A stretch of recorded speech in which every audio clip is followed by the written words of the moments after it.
Attention please.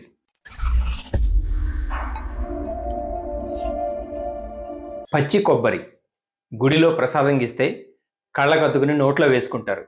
ఇంట్లో తురుము తీసి పచ్చడి చేస్తే ఇడ్లీ దోశలు గారెలతో ఆవురావురమంటూ లాగిస్తారు. కొబ్బరి కూరను లడ్డు హల్వా కజ్జికాయలు కొబ్బరి బూరెల్లో వాడితే వాటికి ఎందరో వీరాభిమానులు ఉంటారు. కొబ్బరి పువ్వు రుచి అమోఘం. కొంతమంది వెజ్ బిర్యానీ బగారా రైస్ తరహాలో చేసే కొబ్బరి అన్నం విందుల్లో స్పెషల్ ఐటెం. గోరుచిక్కుడు వంకాయ లంక మాంసంగా పిలిచే అరటికాయ గుత్తి వంకాయ కూరలో కొబ్బరి గొప్ప ఆదరువుగా రుచినిస్తుంది. సరిగ్గా చెయ్యాలే గాని కొబ్బరి పొడి చికెన్ కర్రీకి అదనపు టేస్ట్ సమకూరుస్తుంది. ఇంట్లో కూరగాయలు నిండుకున్నప్పుడు ఉల్లిపాయలు కొబ్బరి చెప్ప ఉంటే చాలు.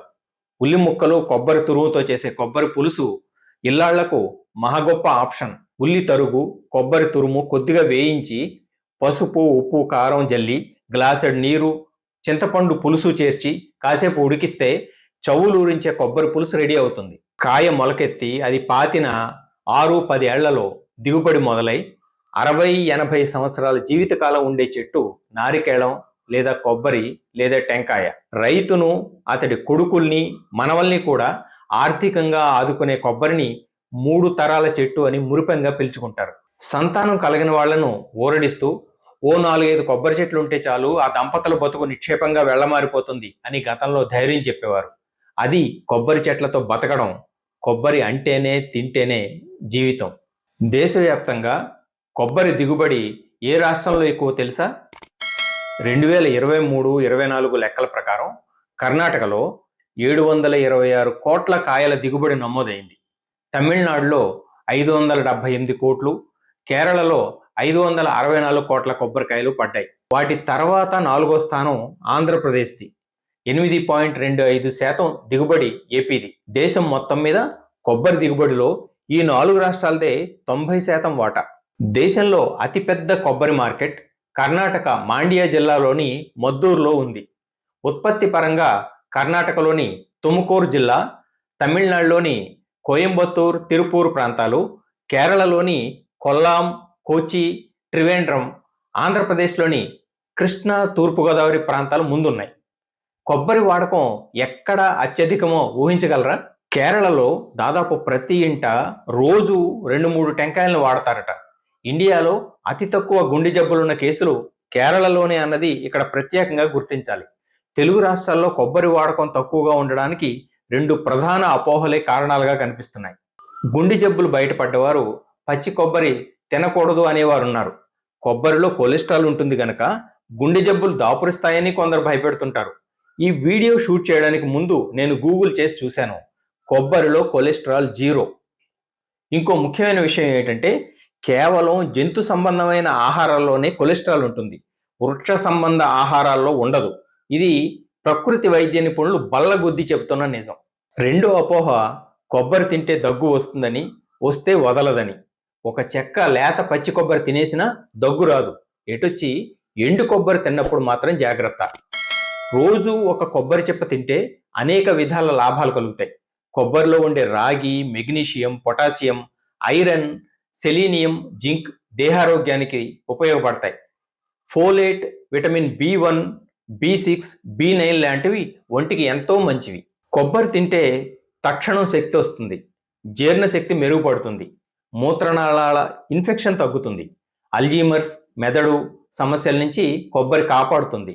కొబ్బరిలోని అధిక ఫైబర్, ఆరోగ్యకరమైన కొవ్వు రక్తంలో చక్కెర స్థిరీకరణకు సాయపడతాయి.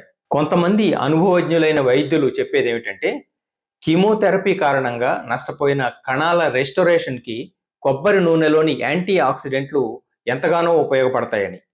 బీపీ ట్యాబ్లెట్లు వేసుకుంటున్న వారు రోజు పచ్చి కొబ్బరి తీసుకుంటే ఉపశమనం కలుగుతుందని అధ్యయనంలో వెల్లడైంది. అలా మందులు వాడుతున్న ఎవరైనా తమ ఆహారపు అలవాట్లు, అందులో చేయి తలపెట్టిన మార్పుల గురించి తమ ఫ్యామిలీ డాక్టర్లను సంప్రదించడం, ఆ పైనే మార్పులు చేపట్టడం అన్ని విధాలా మంచిది. పచ్చి కొబ్బరి తింటే గ్యాస్, ఎసిడిటీ, మలబద్ధకం దూరమవుతాయని, నూనె రాసుకుంటే చర్మంపై ముడతలు తగ్గి నిగనిగలాడుతుందని అసంఖ్యాకుల అనుభవాలు చాటుతున్నాయి. పచ్చి కొబ్బరి తింటే పొట్టలో నొప్పి, మంట, పుల్లటి తేన్పులు తగ్గుతాయని వైద్యులే చెబుతున్నారు. ఇంతగా విస్తార ప్రయోజనాలు కలిగిన కొబ్బరి సాగు, వినియోగం, హెక్టారుకు సగటు దిగుబడి ప్రాతిపదికన తెలుగు రాష్ట్రాలు ఎందుకు వెనకబడుతున్నాయి? హెక్టారుకు సగటు దిగుబడి లెక్కల ప్రకారం తక్కిన రాష్ట్రాల కన్నా నేడు తమిళనాడు చాలా ముందుంది. తెలంగాణలో కొబ్బరి సాగు కేవలం 1150 ఎకరాలకు పరిమితం అయిపోగా ఏపీలో ఉత్పత్తి 2020-21 నాటికి సుమారు 1127 టన్నులకు తగ్గింది. హెక్టారుకు సగటున కాయల దిగుబడిలో 2013-14 నాటికి తమిళనాడు, కర్ణాటక, కేరళ, పశ్చిమ బెంగాల్ కన్నా ఆంధ్రప్రదేశే ముందుండేది. అప్పట్లో హెక్టారుకు కేరళలో 7486, కర్ణాటకలో 9745, తమిళనాడులో 14872 కాయల వంతున దిగుబడి వచ్చేవి. నాడు ఏపీలో హెక్టారుకు సగటున 14997 కాయలు పడేవి. నిజానికి ఆంధ్రప్రదేశ్ ఉత్పత్తిలో 50% దాకా ఇప్పుడు ఒక్క డాక్టర్ అంబేద్కర్ కోనసీమ జిల్లాలోనే నమోదవుతోంది. ఇంచుమించు 39,000 హెక్టార్లలో అక్కడ సాగు జరుగుతోంది. 1996 నాటి తుపాను, నల్లి తెగులు, రొయ్యల చెరువుల ఉధృతి రూపేణా ఆక్వా దెబ్బ, కలుషిత వాతావరణం, గతి తప్పిన వర్షపాతం, కూలీల కొరత, సరైన యాజమాన్య పద్ధతుల పట్ల కొత్త తరం అశ్రద్ధ, పెట్టుబడులు కరవై నీరసించిన రైతాంగం ఇవన్నీ తెలుగు గడ్డపైన కొబ్బరి సాగును, దిగుబడుల్ని అతలాకుతలం చేస్తున్న అంశాలు. పీచు ఫ్యాక్టరీలు తగ్గిపోయాయి.